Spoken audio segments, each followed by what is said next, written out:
네, 김용민 위원님.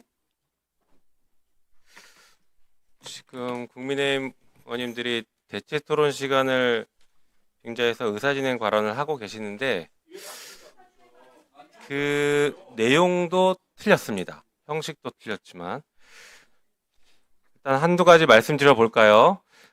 오늘 아침에 소위하고 오늘 2시 반에 전체 회의하는 것은 어제 여야 간 합의가 있었습니다. 그 합의를 모르고 10분 전에 통보받았다라고 하시는 것이 잘못된 것이고 국회 운영에 대해서 조금 더 공부하셔야 될 것 같습니다. 네. 자, 그리고 또 오전에 대한민국 사법 체계를 뒤흔드는 법 2개를 1시간 만에 처리했다라고 하는데 이 얘기도 틀렸습니다. 좀 제대로 알고 얘기를 해주셔야 될 것 같은데요. 2개가 아니라 그 중에 하나는 법원조직법이고 법원조직법은 여야 합의 처리했습니다. 그리고 그 뒤에 1시간 이상 토론을 해서 우리가 그 재판소원에 대한 법을 처리를 했죠. 이 재판소원에 대해서는 잘 아시는 것처럼 오늘 오전에도 얘기가 나왔지만 이미 2013년에 헌법재판소에서 헌법재판소법 개정 의견을 내면서 그 전에도 이미 공론화가 돼 있었지만 그때부터 헌법재판소는 끊임없이 재판소원 도입을 주장을 해왔고 오래된 논의입니다. 학계에서도 아주 오래된 논의고 시민사회에서도 아주 오래된 논의입니다. 그것이 무슨 어제 오늘 갑자기 이게 발생해서 통과시켰다라고 할 것은 아닙니다. 그러면 그동안 이 논의를 모르셨던 것을 반성해야죠. 이게 얼마나 오랫동안 논의됐는데 이제 와서 그런 얘기를 하십니까? 그리고 중요한 걸 또 하나 말씀드리겠습니다. 이게 위헌적이라고요? 재판소원이 위헌적이라고요? 자, 우리 그렇게 주장하시는 의원님들 가서 돌아가서 헌법 공부 처음부터 다시 하십시오. 헌법 교과서 처음부터 다시 읽어보십시오. 대한민국에서 헌법에 대한 해석, 헌법을 최종적으로 유권 해석할 수 있는 기관이 어딥니까? 그거 모르십니까? 헌법재판소예요. 그 헌법재판소가 이 재판소원 합헌이다라고 얼마나 많은 판결을 해봤습니까? 합헌이라고 판결을 이미 많이 했어요. 자, 오늘 오전에도 그렇고 지난번 회의 때도 법원행정처장 역시 헌법에 대한 최종 해석 권한은 헌법재판소가 가지고 있다고 했고 그 헌법재판소에서 합헌이라고 이미 여러 차례 했습니다.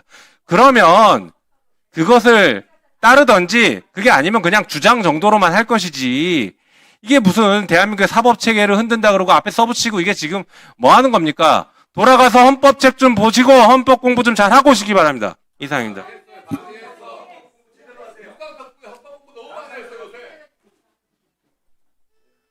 네, 최혁진 위원님. 네, 오늘도 시작부터 계속 회의 방해만 하고 계시네요. 제가 이제 어제 사랑니를 뽑았기 때문에 지금 작은 목소리로 얘기를 하겠습니다. 적당히들 하시기 바랍니다. 뭐가 새로운 논입니까? 뭐가? 제가 법사위에 온 지 몇 달 되지도 않았는데 이거 법문도 다 외울 정도입니다. 지난번에도 엄청나게 많은 토론들을 나눴고, 예? 근데 무슨 처음 듣는 것처럼 거짓말도 좀 적당히 하시면 좋겠다라고 말씀드리고요. 국민들이 보고 있습니다. 창피하지 않습니까? 예? 뭐가 처음이라고 논의를 하세요. 무슨 간사 선정, 제가 수도 없이 얘기했습니다. 공직 이해 충돌 있는 사람 내세워가지고 간사해달라고 목리 부리는 거 국회의원씩이나 되는 분들이 그런 거 하시면 안 되는 거죠. 아이들도 보고 있습니다. 아이들도. 예? 법을 좀 지키시면서 이야기를 하세요. 본연의 회의에 집중해 주시기 바랍니다. 대체 토론으로 한두 가지만 질의하겠습니다. 보훈부 차관님. 네. 제가 지난번 상임위에서도 여러 가지 이야기를 했는데 오늘 법안 심의하면 제가 그때 조건부로 얘기했습니다. 보훈부에서 법안 올라올 때 저는 대한민국 보훈정책이 강화돼야 되고 또 더더군다나 민주유공자까지 적극적으로 확대해야 된다라고 수차례 이야기를 드렸습니다. 근데 문제는 전제 조건은 뭐냐면 보훈 전달 체계에 투명성과 안정성이 제고가 돼야 된다. 보훈부 관련해서 특히 한국보훈복지의료공단에서 관련해서는 너무도 많은 민원들이 매일 들어오고 있어요. 얼마 전에도 제가 기자회견을 하지 않았습니까? 근우회, 신천지 산하조직인 근우회가 보훈공단하고 유착관계였다라고 하는 것에 대해서 기자회견까지 했는데 그에 대해서 후속 조치를 어떻게 했는지 이런 얘기들이 아직까지 보고도 안 되고 있습니다. 차관님 지금 굉장히 중차대한 시기라고 생각을 합니다. 우리 보훈 정책을 강화하고 확대하고 국민의 소중한 세금이 들어가려면 전달 체계의 투명성, 비위, 척결, 대통령께서도 말씀하시지 않았습니까? 공직자 중 극소수가 물을 흐린다. 그 극소수 발라내는 게 뭐가 그렇게 어렵습니까? 부당이득 환수금 관련해서도 빨리 조치하세요. 뭐 6개나 되는 요양원이 한 건데 책임자를 찾기 어렵다. 기관이 한 거니 개인에게 책임을 물을 수 없다. 지시한 자가 있을 것이고 이행한 자가 있을 것이고 거기에 수십억의 피해가 발생했으면 누군가는 분명히 책임을 져야 되지 않겠습니까? 그리고 이런 그 중앙병원 치과병원장 채용 비리 사건도 터져 나오는데 왜 조치를 안 합니까? 이런 조치 하세요. 적극적으로 차관님이 총대를 메고 적극적으로 빠른 속도로 극소수의 비위 윤석열 정부 때 임명돼 가지고 제가 어제 들으니까 핑퐁하고 있답니다. 근호에 대한 책임은 누가 질 거냐? 이사장이 질 거냐? 상임이사가 질 거냐? 어떻게 이재명 정부가 출범한 지 1년이 되도록 이런 일이 반복되고 있습니까? 반드시 조치해 주십시오. 적극적으로 조치하도록 하겠습니다. 또 토론하실 위원님 계십니까? 네, 조배숙 위원님.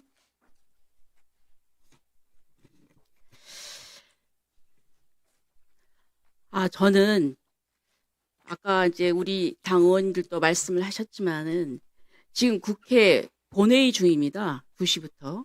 그런데 지금 민생이라고 하면서 국회 본회의 중인데도 불구하고 지금 저희들은 이 법사위에 앉아가지고 이 법을 논의를 하고 있습니다. 민생이 중요하다는 이유로. 하지만 정말 민생을 따진다고 하면은 이 재판 소원을 인정함으로 인해서 많은 국민들이 이제 소송 지옥에 빠지게 되는데 그것이야말로 민생 아니겠습니까? 저는 그리고 또 항상 저희 이 법사위 운영에 대해서 굉장히 정말 문제가 많은데요. 안건이 언제 결정이 되고 언제 뭐가 통보가 되는지 항상 저희 보좌진들은 계속 24시간 대기 상태입니다. 어저께도 밤 9시까지 계속 행정실에서 통보 오기만을 기다렸습니다.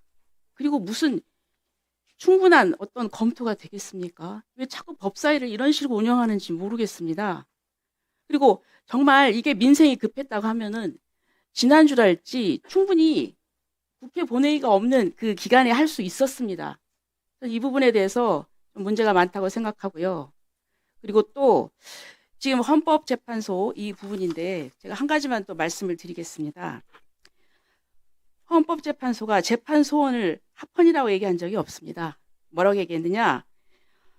99 헌마 461 결정에 보면은 헌법재판소도 현행 헌법상 재판 소원이 원칙적으로 허용되지 않는다는 전제 하에서 헌법재판소가 위헌 결정을 내렸는데 거기에 반하는 재판에 대해서는 예외적으로 헌법 소원이 허용돼야 한다. 이렇게 예외적으로 인정을 한 겁니다. 이걸 가지고 진짜 이거를 재판 소원을 인정한다. 일반화하는 것은 아니라고 생각을 합니다. 저는 이따가도 논의를 하겠지만 이 재판에 대한 헌법 소원이라고 하는 것은 우리나라 사법 체계를 근본적으로 흔드는 것이기 때문에 이 부분에 대해서 공청회를 해야 된다고 생각을 합니다. 그리고 이 법안에 대해서 본격적으로 심사하는 것은 저는 법안 심사 소위라고 생각합니다. 그런데 법안 심사 소위에서 그 해당 기관들도 서로 다른 의견을 개진을 했고 그 간극이 너무 컸습니다. 그렇다고 하면은 심도 깊은 그런 공청회와 그리고 토의가 필요한데 이런 거를 묵살하고 오로지 이재명 대통령의 이 명령 그리고 또 앞으로 있을 사법 리스크에 대한 안전망을 위해서 이렇게 재판에 대해서 헌법 소원을 인정한다고 하는 것은 저는 심각한 민주주의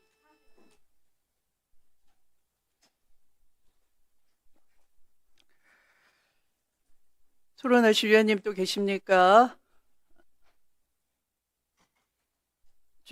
네, 주진우 의원님 다음에 박원정 의원님 하시죠. 그러시겠어요? 네, 그러면 번갈아서.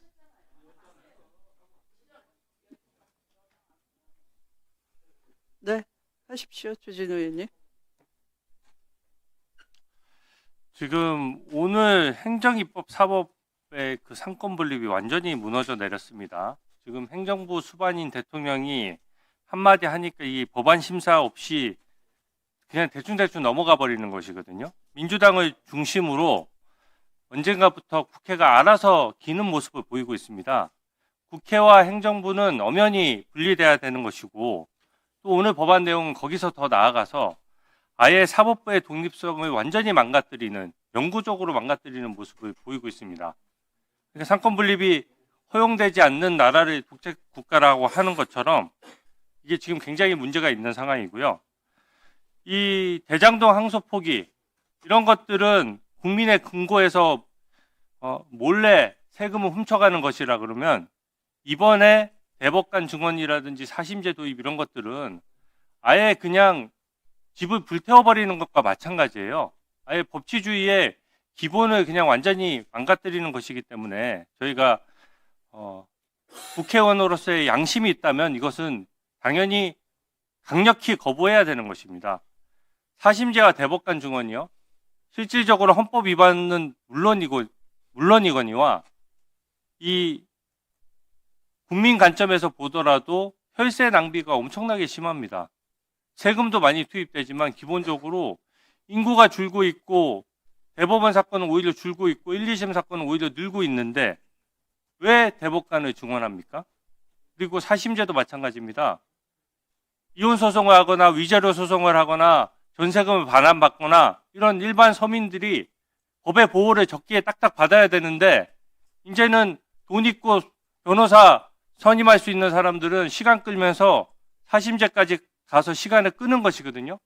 그렇게 되면 그 피해가 누구한테 돌아가는 것입니까?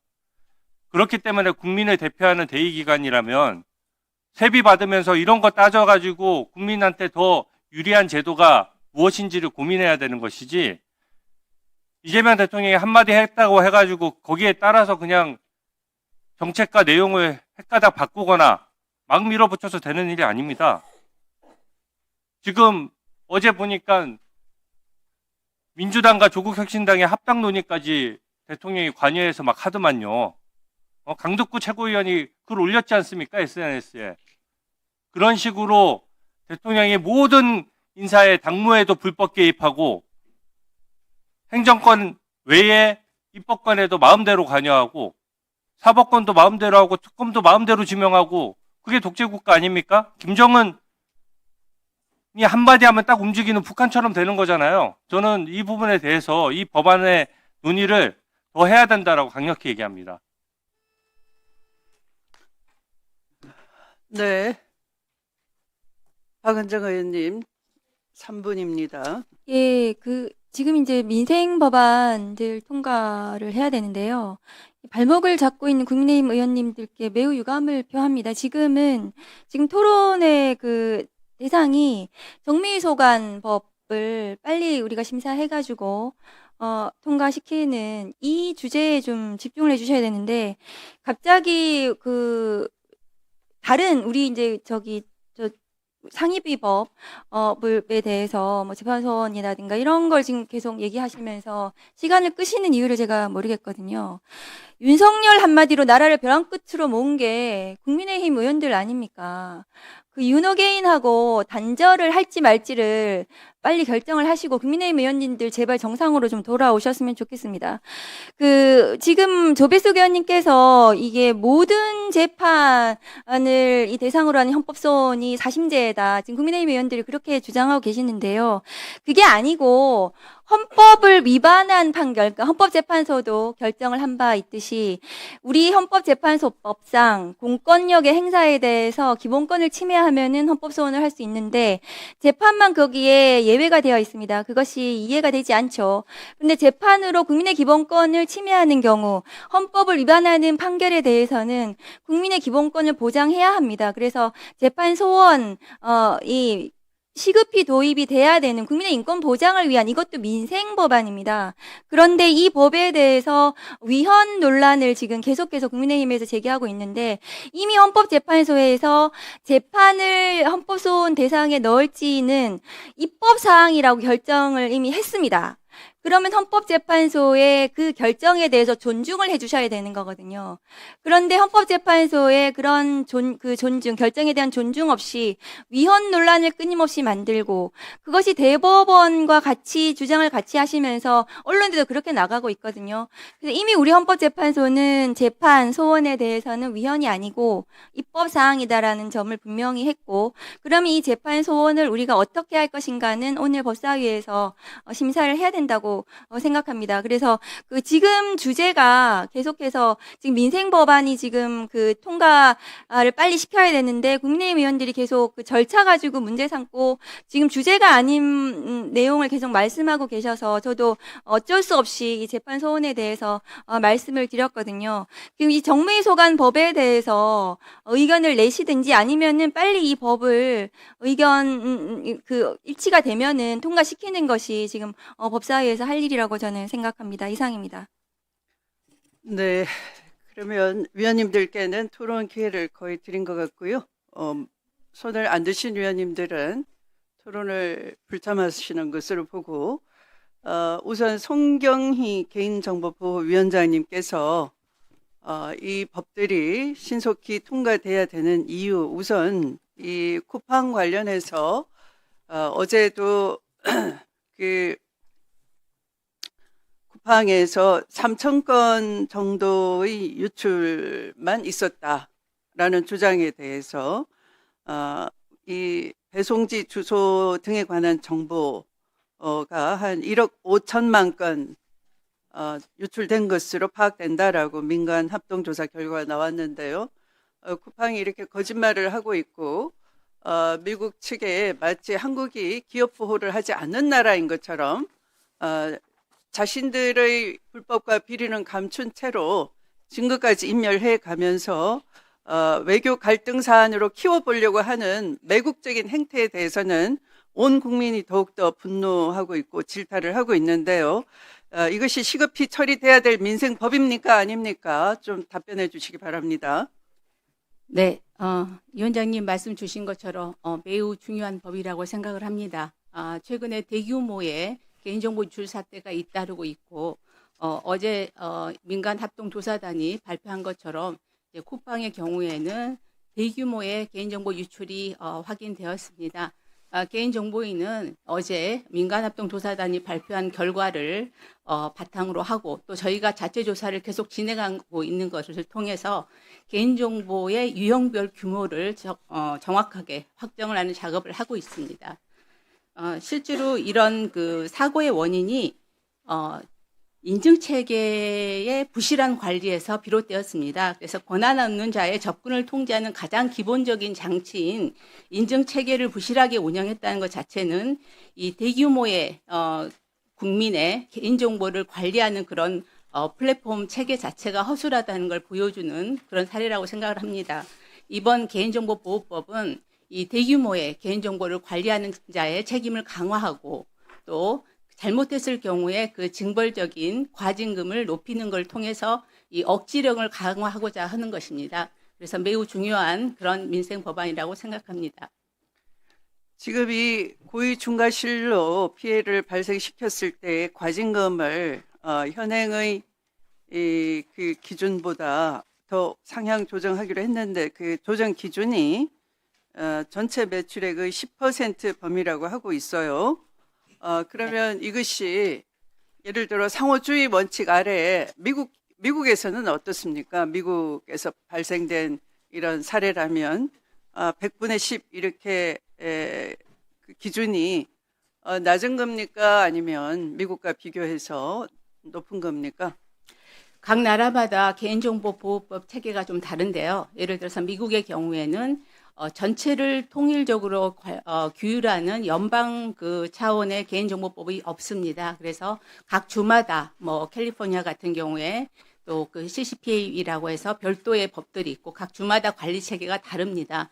그래서 예를 들어서 미국의 경우에는 매출액 기반으로 그렇게 과징금을 부과하는 형태는 아니고 어떤 정보가 유출되었을 때 정액적인 그런 그렇게 과징금을 부과한 형태로 많이 하고요.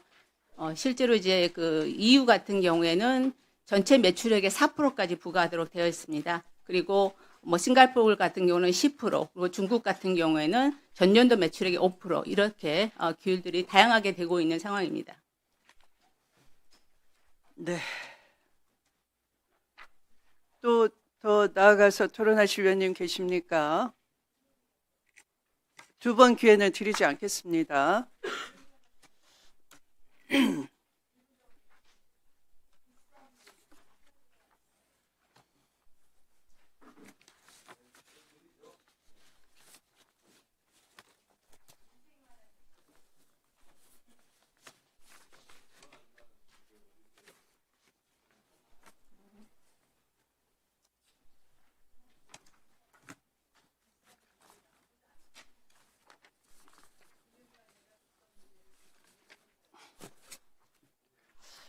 의사일정 제1항부터 제4항까지 4건의 법률안은 전문위원이 수정한 부분은 수정한 대로 그 외의 부분은 원한 대로 의결하고자 하는데 이의가 없으십니까? 네, 이의가 없으므로 가결되었음을 선포합니다. 송경희 위원장님, 강윤진 차관님, 권대영 부위원장님, 신동일 사무처장님 수고하셨습니다. 이석하셔도 되겠습니다. 네.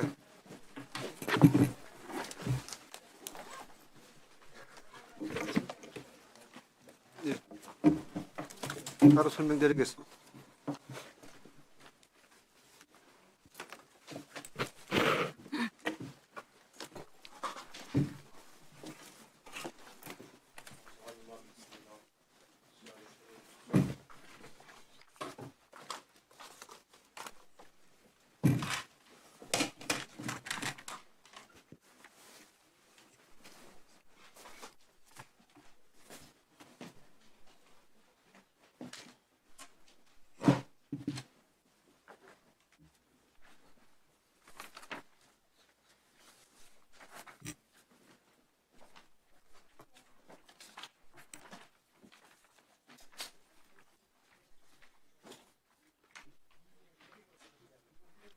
네, 다음으로 과학기술정보통신위원회 소관 의사일정 제5항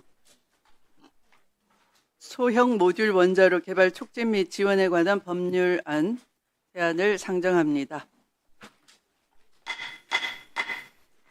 네, 박혜진 전문위원께서 검토 보고해 주시기 바랍니다.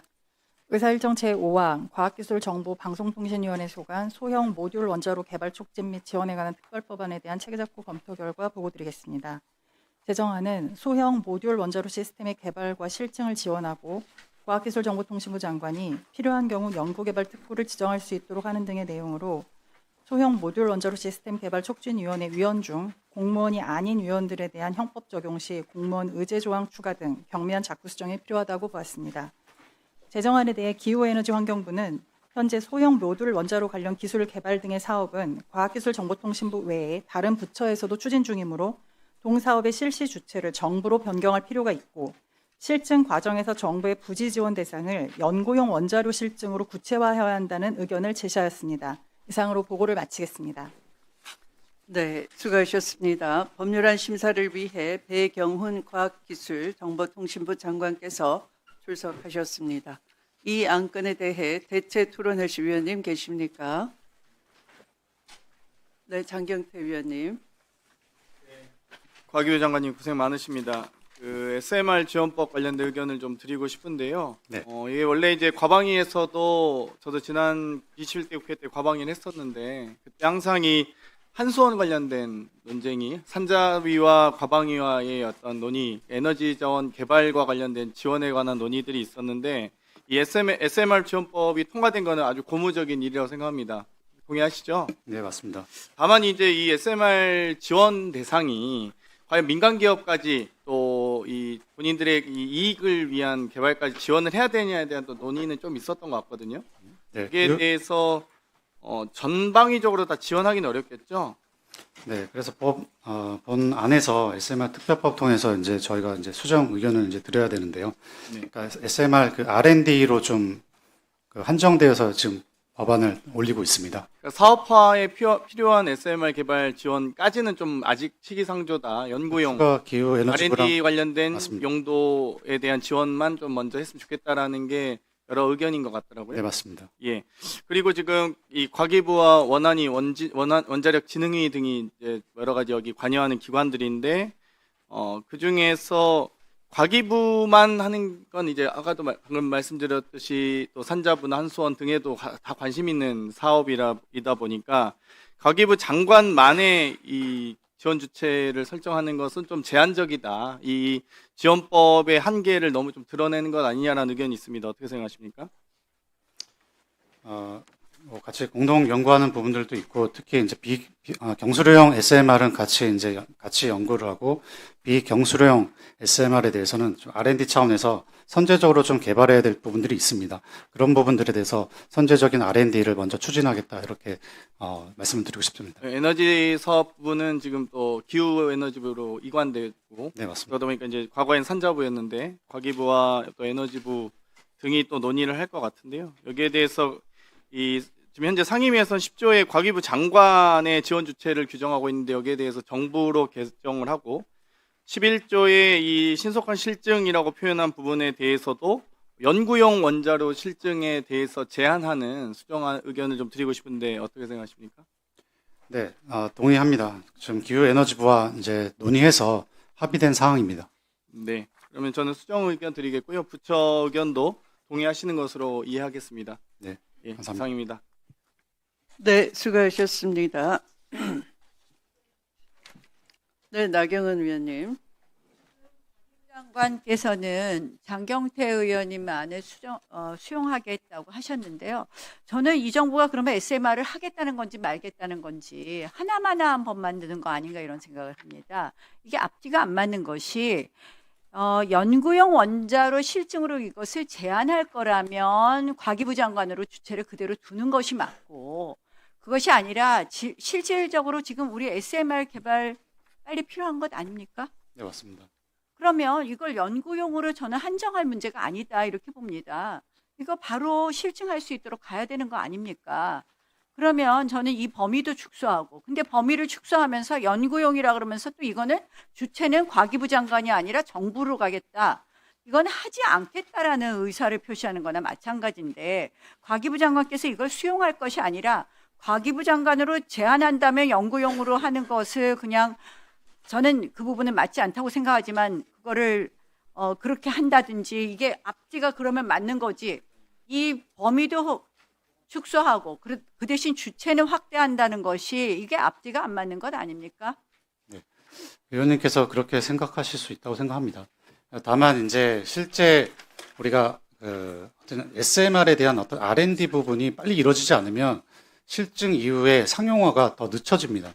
그렇기 때문에 앞단의 R&D를 저희가 빨리 가속화하고 지금 저희가 R&D 개발 단계에서도 상용화를 고려해서 기후에너지부와 긴밀하게 정부 차원에서 논의를 해나가겠다 이런 의지를 과기부 말씀드립니다. 장관께서 좀 소신을 갖고 의사를 제대로 피력해야 된다. 지금 R&D도 필요하고 그다음에 이것을 사실 상용화하는 것도 너무나 절실한 것 아닙니까? 맞습니다. 이것이 제대로 될 수 있게 하려면 상용화가 제대로 될 수 있게 하려면 연구용이라는 것을 빼야 되는 것이고요. 적어도 정부라는 주체로 가려면 연구용은 빼야 된다고 주장을 해야 되는 것 아닙니까? 이거는 이 정부가 안 하자는 거나 똑같다 이런 생각이 되고 이런 부분을 지적합니다. 그래서 저는 이 수정안으로 할 이유가 없다라는 부분을 말씀을 드립니다.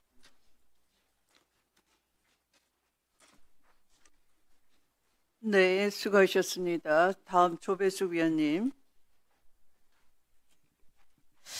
네, 저도 지금 이제 그 SMR이 지금 저 장관님 말씀에 의하면 연구용 원자로에서 상용화를 하려면 또 다른 단계가 필요하다는 말씀이신가요?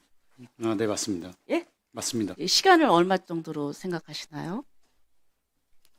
저희가 지금 SMR 연구를 2030년 초까지 지금 타겟팅하고 있고 네. 상용화를 2035년, 30년 중반으로 생각하고 있습니다. 아, 그럼 상용화는 10년 걸린다. 그 정도의 시간이 이제 소요될 것으로 보고 있습니다. 네. 그러면 이제 장관님께서 그렇게 생각하신다면 주체를 이 정부로 변경하는 거는 조금 더 문제가 있지 않겠습니까? 방금 말씀드렸다시피 네. 여러 가지 요소들이 있을 수 있습니다. 근데 처음에 R&D 단계서부터 주무부처인 기후에너지부랑 같이 논의하면서 가겠다는 측면에서는 나름 타당한 어떤 이유가 있다고 생각합니다. 글쎄요. 근데 이제 이것이 빌미가 되어서 나중에 이게 어떤 사업이 지연되는 그런 빌미가 되지 않을까 이제 이걸 우려를 하는 거거든요. 예, 그다음에 지난번에 이제 쿠팡 사태에서 좀 물어보겠습니다. 지금 보니까 쿠팡에 IT 인력 상당수가 지금 해외 인력들이 있지 않습니까? 그렇죠? 네. 원격 근무를 하고 있잖아요. 그죠? 원격 네, 근무도 하고 그렇게 있고 알고 뭐 있습니다. 여기 들어와서 하고 있고 그렇다고 하면은 저는 이게 우리 정보 국가적 차원의 그 핵심 데이터가 해외로 유출될 위험이 지금 상존하고 있다고 생각을 합니다. 그렇죠? 그러면 지금 과기정통부에서 이 IT 업계 해외 거주 개발자의 이 접근 권한, 그다음에 퇴사자 계정 회수. 지금 이제 쿠팡 사태가 퇴사를 했는데 계정 회수를 좀 소홀히 했기 때문에 그런 거 아닙니까? 그렇죠? 맞습니다. 서명키를 가져가서 문제가 됐습니다. 그렇죠. 근데 거기에 대한 어떤 좀 이런 사고가 일어나지 않도록 강제적인 보안 표준 지침이나 이런 게 있어야 되지 않겠습니까? 있습니까? 지금? 그 부분에 대해서도 좀 검토를 하고 없군요. 그러니까. 그죠? 지금 그렇죠. 재택근무, 해외 근무자에 대한 그런 어떤 제재 방안들은 지금 마련돼 있지 않습니다. 네, 근데 그거 마련해야 되지 않겠습니까? 앞으로 아니면은 제2의, 제3의 쿠팡 사태가 생길 텐데 거기에 대해서 어떤 고민을 하고 계십니까? 그 의사결정 주체는 사실 기업에 있습니다. 다만 이제 정부도 이제 ISMS 같은 어떤 보안 인증 체계를 가지고 있고 그런 어떤 인증 체계 점검을 통해서 보완해야 될 부분들은 보완해 나가도록 하겠습니다. 그러니까 이제 정부가 이 개인 기업의 사사건건 이렇게 할 수는 없지만 그러나 이게 중요한 정보 해외 유출이라는 국익과 관련된 부분이잖아요.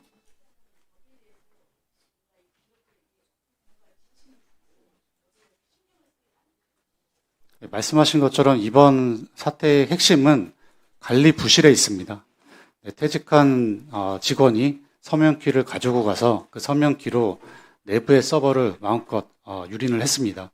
그런 부분에서 관리 체계에 대한 부분 점검이 필요하고 그 부분에 대해서 정부도 가이드할 수 있도록 하겠습니다. 네, 신경 써서 진행하겠습니다. 네. 또 질의하실 위원, 토론하실 위원님 계십니까?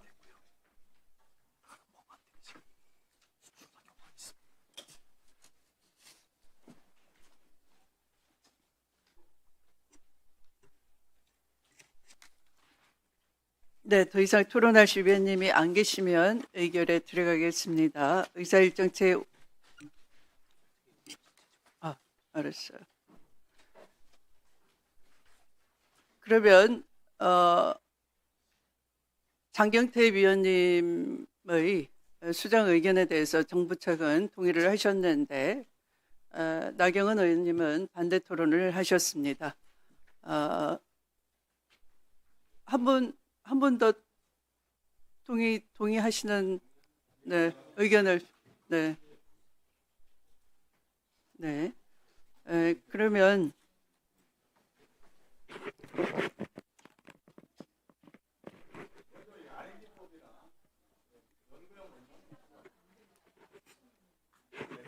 이거는 투결에 최대한 열심히 하겠습니다.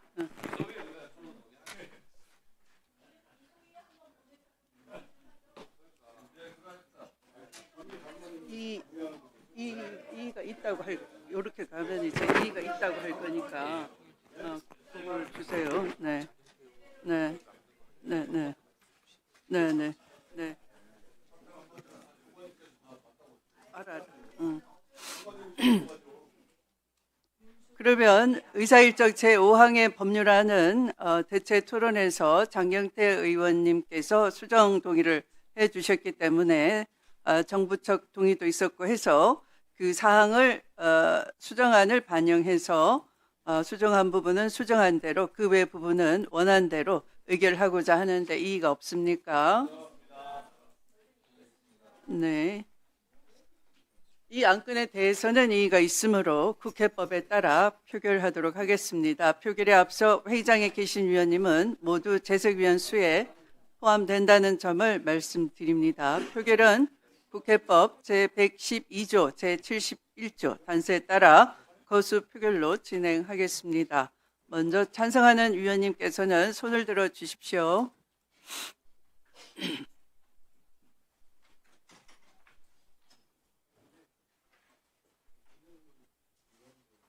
네, 내려주십시오. 다음 반대하시는 위원님은 손을 들어주시기 바랍니다.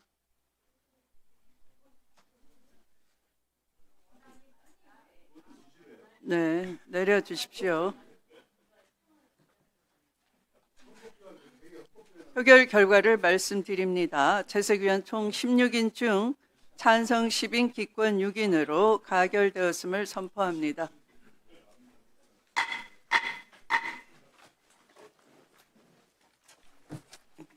배경훈 장관님 수고하셨습니다. 이석하셔도 되겠습니다.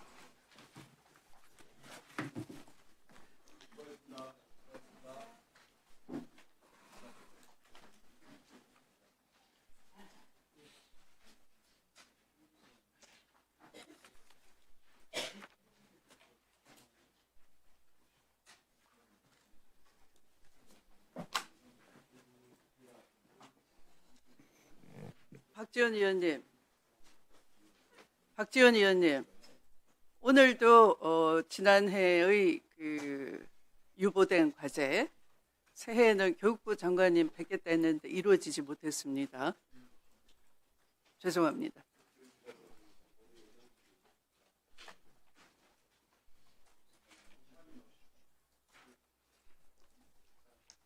다음으로 교육위원회 소관의 의사일정 제6항 초중등 교육법 일부 개정 법률안 대안을 상정합니다.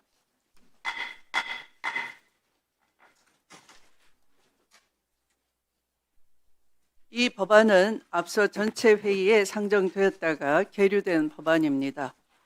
그러므로 전문위원의 검토 보고는 생략하겠습니다. 바로 대체 토론에 들어가도록 하겠습니다. 법률안 심사를 위해 최은욱 교육부 차관께서 출석하셨습니다. 최교진 교육부 장관은 대정부 질문 출석으로 인해 차관이 대리 출석하였다는 점을 말씀드립니다. 자, 이 안건에 대해 토론하실 위원님 계십니까? 네, 박균택 위원님. 예, 차관님, 우리 초등등 교육법 개정안 지난번에 의결이 유보가 됐던 이유가 CCTV 필수 설치 장소에 교실은 제외하되 학교 운영위원회 심의를 거쳐 설치할 수 있다라고 이 규정을 두다 보니까 교실 내에까지 CCTV가 설치될 수 있는 통로가 열리게 됐다. 그것 때문에 인권 침해, 교권 침해 문제가 있을 수 있다라는 의견이 제기돼서 그래서 이게 유보가 됐던 것 아닙니까? 네, 맞습니다. 그래서 저는 우리 법사위원님들의 의견이나 교육부의 추가 의견 이걸 토대로 출입문, 복도, 계단 등은 설치 장소로 지정을 하되 교실 내부는 제외하는 걸로 명문의 규정을 두는 방법 이걸로 수정을 해서 통과시키는 것이 괜찮을 것 같은데 차관님 의견 어떠십니까? 네, 의원님. 법안의 개정 목적 자체가 안전사각지대로 교실 외에 필수 장소를 지정해서 CCTV를 설치하고 또 저희가 지원도 할 수 있는 근거를 마련하려는 거기 때문에요. 의원님께서 제안하신 대로 교실은 제외하는 것으로 명문화해서 해도 당초의 개정 목적에 부합한다고 생각합니다. 예, 감사합니다. 질문하는 김에 현안 질의 하나 하겠습니다. 네. 광주광역시의 학교들 중에서 24곳의 학교에서 보니까 오케스트라단을 운영을 하고 있습니다. 그런데 그 시도 교육청에서 지원해 줄 수 있는 예산이 부족하다 보니까 악기도 또 시설도 노후화가 돼서 교육할 수 있는 여건이 안 되는 것 같습니다. 그래서 제가 교육부에 특별교부금 신청을 한번 하려고 한번 시도를 해봤는데 교육부가 그 정하고 있는 그 일률적인 그 기준에 의하면 그 특정 학교의 오케스트라단을 지원해 줄 수 있는 이런 그 기준이 제대로 뭐 좀 갖추어져 있지가 않고 또 지원을 하더라도 그 어떤 목적에 맞게 사용할 수가 없는 또 한계도 있고 그래서 이걸 신청을 했다 실패한 적이 있습니다. 이 교육부의 어떤 특별교부금 그 지급 그 기준 이것을 일선 학교들의 그 수요에 맞게 한번 좀 정비해 주시면 어떨까 싶은데 한번 교육부의 지침과 일선의 현실이 좀 일치하게끔 한번 정비하는 노력 좀 해주시면 어떨까 싶습니다. 네, 의원님. 네, 말씀하신 취지 잘 알아들었고요. 잘 살펴보도록 하겠습니다. 예, 이상입니다. 네, 김용민 위원님. 네, 차관님 네. 자주 뵙는 것 같습니다. 장관님이 잘 못 나오시니까 차관님을 굉장히 자주 뵙는 것 같습니다. 반가워서 하는 말씀입니다. 네. 네, 조금 전에 저희 논의했던 것처럼 CCTV 설치 문제는 매우 중요한 문제이죠. 특히 학교 학생들의 안전과 관련해서 매우 중요한 문제인 것 같습니다. 법이 통과되면 잘 정착될 수 있도록 해주시고 또 한편 반면에 교직원과 학생들의 개인 정보들이 CCTV에 또 무차별적으로 수집될 수 있으니 그 개인 정보를 어떻게 보호할 것인지 어느 기간에 어떻게 삭제할 수 있는지 이런 것들에 대해서도 잘 규정들을 마련하셔야 될 것 같습니다. 네. 그리고 저는 제외 한국 학교 관련된 질의를 좀 하나 해야 될 것 같습니다. 네.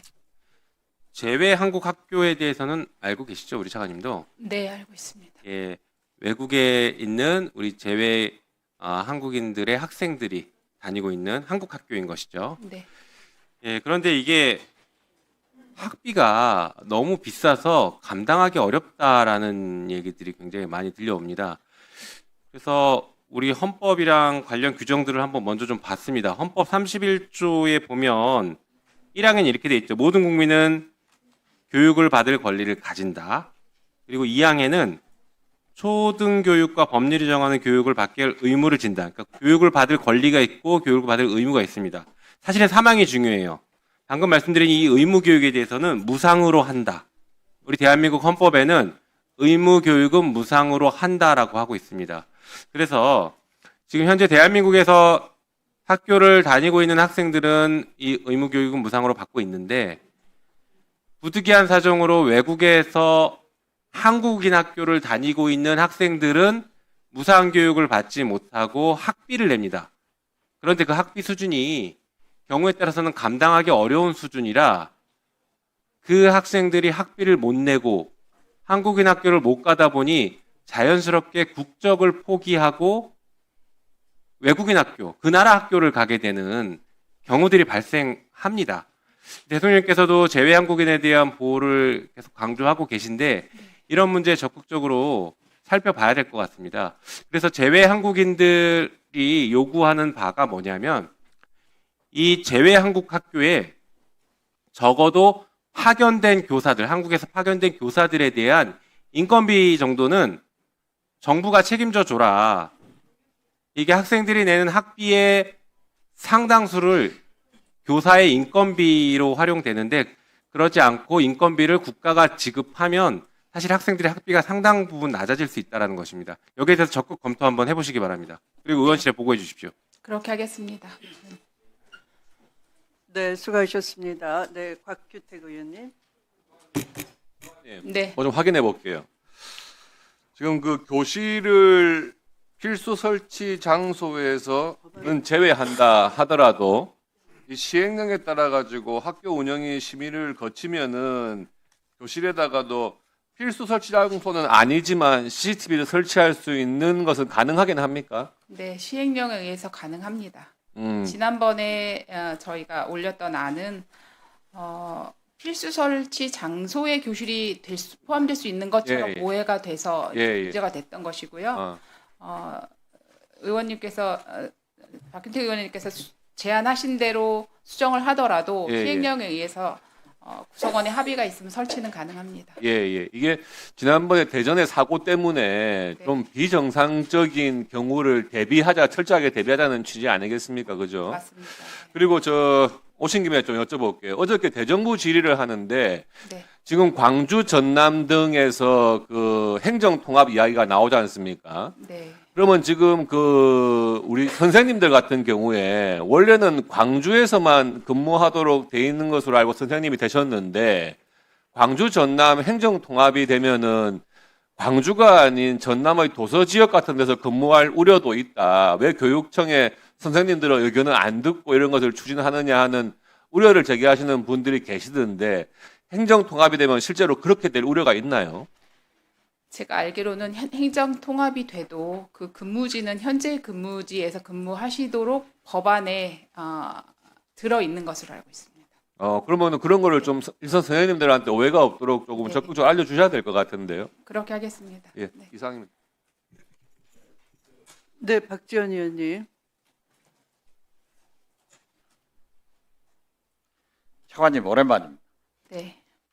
땜빵이 본방보다 더 좋을 때가 많아요. 지금 우리 곽혜택 의원님이 질문하신 것. 그러면 도서지방에 근무하는 교사들은 일생 거기에서 해야 되나요?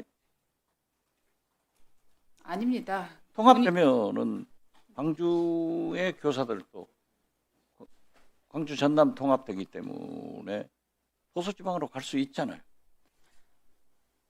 그렇죠? 본인이 원하는 경우에 갈 수 있을 것으로 생각합니다. 본인이 원하는 경우에. 네.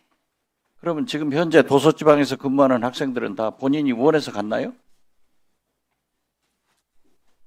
이건 좀 문제가 있는 것 같아요. 네. 잘 생각해 보세요. 이러니까 본방이 좋다니까요. 지금 AI가 이렇게 나와서 컴퓨터 공학과가 급속히 정리되고 있습니다. 지금 컴퓨터 전공자들이 채용이 안 되고 있는 그런 환경의 변화가 있는데 특히 미국에서도 실업계 고등학교가 오히려 직장 구하기가 좋아서 그렇게 쏠리고 있고 우리나라에서도 그런 현상이 있죠.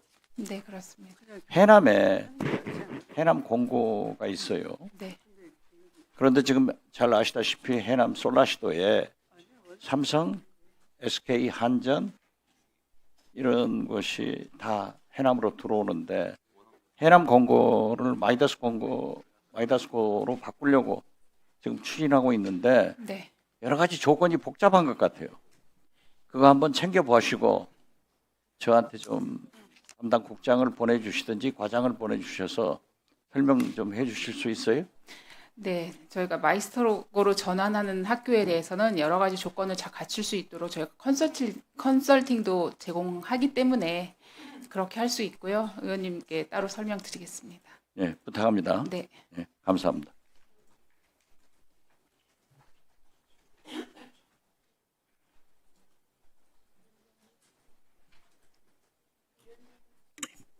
네, 조배숙 의원님. 차관님, 아까 이제 광주, 그다음에 전남 이제 통합 시에 이제 우려하는 건 이거 같아요. 광주 교육청에 속했던 교육 공무원들은 이제 광주만 이제 그 인사이동 되면 되잖아요. 네. 전남에 있는 분들은 꼭 도서 지역을 그러니까 가서 순환 근무겠죠. 그러니까 이제 그 내륙 지방에서 하다가 뭐 도서 지방도 갈 수 있고 전남은 이제 그게 이제 인사이동을 하다 보면 그렇게 될 수 있죠. 그러니까 이제 광주에 있는 교육 공무원은 확실하잖아요. 이제 시내에서만 근무하면 되니까. 근데 이게 통합이 되면은 광주 전남이 통합이 되면 행정 구역이 이제 도서 지역까지 넓어지니까 이게 인사이동에 의해서 그렇게 될 수 있지 않느냐.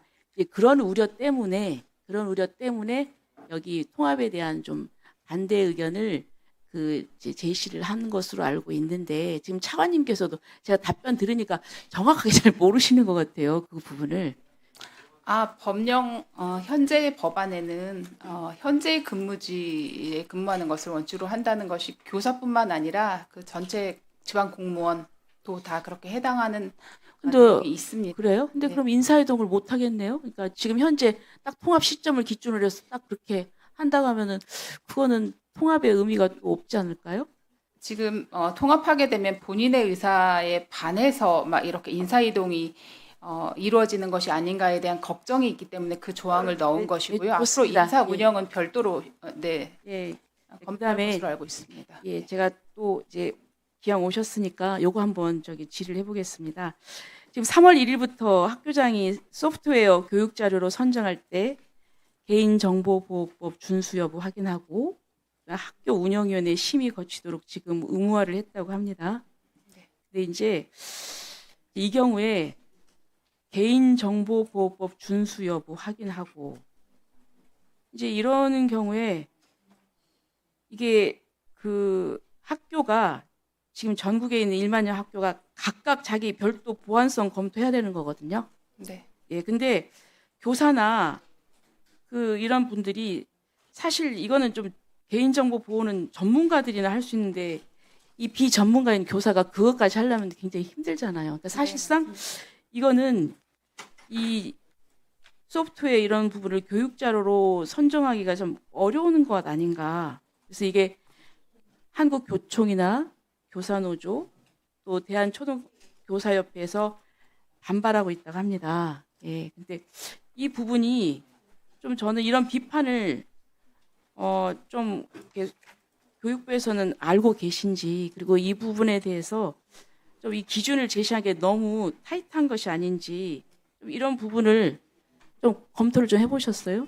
네, 잘 알고 있고요. 현재 원칙적으로 그런 원칙이 있는 거고 저희가 학교에서 건건이 그렇게 하기가 어렵기 때문에 그거를 제작한 제작사나 교육부나 교육청에서 그런 것들을 다 검토해서 학교에서 그냥 쓰면 되도록 할 수 있도록 지금 추진하고 있습니다. 네, 네.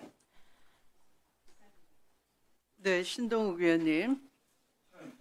이렇게 좀 확인 좀 할게요. 이게 문장으로만 보면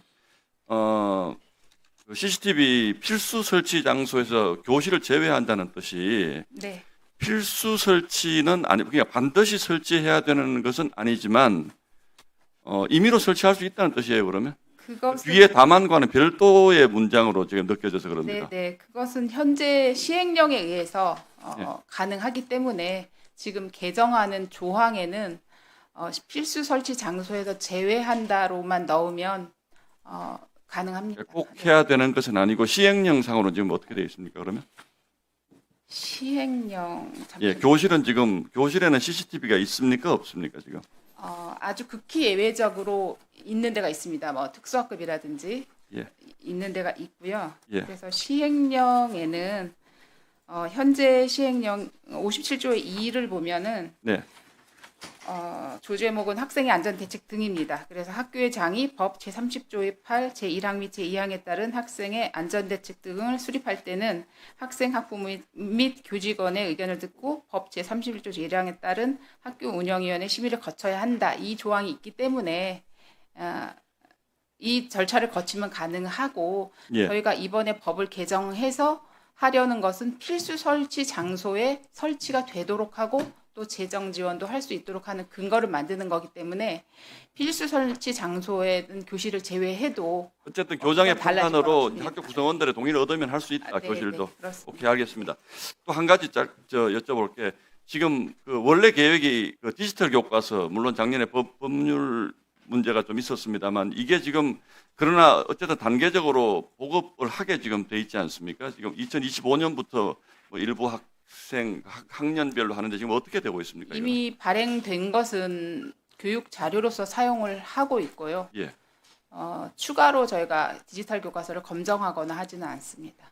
그러면 지금 어쨌든 전체적인 세계적인 추세는 뭐 부작용이 있을 수 있다는 거 인정하면서도 전체로 종이가 사라지고 이제 디지털로 다 가는 것은 추세인데 이 부분을 무작정 그 부작용에 대한 우려 때문에 이렇게 뭐 적어도 이 정부 동안에 붙잡아 놓으면 세계적인 추세에서 너무 뒤처질 가능성 이런 부분에 대한 교육부 측의 생각은 어떤 것인지요? 디지털 교과서가 그 경직된 교과서로서 지정돼서 사용하는 것에 대한 문제를 저희가 많이 이제 파악을 했던 것이고요. 디지털 교과서가 아니라 교육 자료의 하나로 다른 여러 가지 자료와 함께 이미 개발된 것은 잘 쓸 수 있도록 저희가 적극적으로 지원하고 아니요, 있습니다. 이미 개발된 거 잘 쓰는 건 알겠는데 이게 계속 새로운 기술과 더 좋은 것들이 막 나오는데 교과서로 쓰지 않는다고 해가지고 다른 것조차도 굉장히 경직되게 생각을 하시면 아닙니다. 의원님 맞습니다. 교육 자료로 활용을 하는 것은 굉장히 융통성 있게, 즉시성 있게, 네네. 네, 그렇습니다. 네네. 서영교 의원님. 예, 이 CCTV가 있으면 아이들이 점잖아지고 그러긴 하더라고요. 아, 네. 그렇지만 어쨌든 아이들의 인권 침해가 되지 않게 하는 것들은 너무 소중하게 필요할 것 같아요. 어린 시절에 좀 자유분방하고 이런 것들도 필요한데 폭력적인 건 막아야 되지만 그래서 그게 또 작은 약점이 되면 안 된다. 이런 거를 잘 살펴주셨으면 좋겠습니다. 네. 신경을 좀 써주셨으면 하는 것 중에 하나, 시각장애인 아이들을 위한 교과서도 똑같은 시점에 이렇게 주어집니까? 아, 지금은요. 이제 교과서를 이제 수정하거나 새로 검정을 하면 그게 나오면 시각장애인용 점자 교과서를 개발을 하기 때문에 시차가 조금 있습니다. 그래서 저희가 그것이 거의 동시에 그러니까 검정이 완전히 끝나지 않은 이제 초안 단계에서도 일단 점자를 같이 개발을 하고 해서 이 시차가 많이 벌어지지 않도록을 제도 개선을 하려고 지금 논의하고 있습니다. 논의는 그러면 얼마나 오랫동안 합니까? 제가 제가 네. 그 민원을 받았는데요. 네. 시각장애인들이 책을 못 받는다는 거 아닙니까? 같은 시간에? 네. 여기 도대체 대한민국이 왜 이러는 거예요? 정신을 바짝 차려주셔야죠. 네. 좀 일찍 검정 준비가 끝내고 네. 그리고 시각장애인 자료를 만들면 되잖아요. 그렇지 않습니까? 네. 그리고 교과서가 아주 많이 바뀌는 것도 아닌데 제가 들어보니 보이지 않아 힘든데 교과서를 받지 못하고 교과서 값은 따로 또 내야 되는 겁니까? 아닙니다. 따로 내진 않는데 제가 알기로는 교과서 값 따로 내는 것처럼 들었는데. 그 부분은 제가 다시 짚어보겠습니다. 네. 그러면 저희가 이걸 입법으로 좀 보완하려고 하거든요. 네. 그러기 전에 저 듣고 깜짝 놀랐어요. 시각장애인인 것도 어려운데 교과서를 같은 시점에 못 받는다고 하더라고요. 그럴 수는 없는 거 아니겠습니까? 네. 그러니까 빠른 조기 대책을 만들어 주시고요. 네. 그리고 가격도 따로 내지 않게 그렇게 해주셔야 된다 이렇게 말씀드리고 싶은데. 적극적으로 개선하겠습니다. 예, 이상입니다. 교육부 차관님. 네. 장관님을 이 자리에서 좀 뵙자고 한 것은 교육 관련 예산에 대한 의원님들의 의견도 소중하겠지만 그런 차원이 아니고요. 학교 폭력 심각하죠. 그런데 그 폭력을 CCTV가 대응책이다 이렇게 쉽게 편의적으로 생각하시면 안 되는 것이 교육부라는 걸 좀 알려드리려고 하는 겁니다. 답답해서요.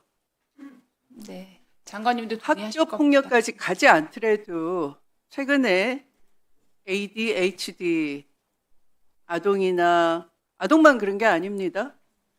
현대 사회를 살아가는 사람들이 대부분 견디질 못해요.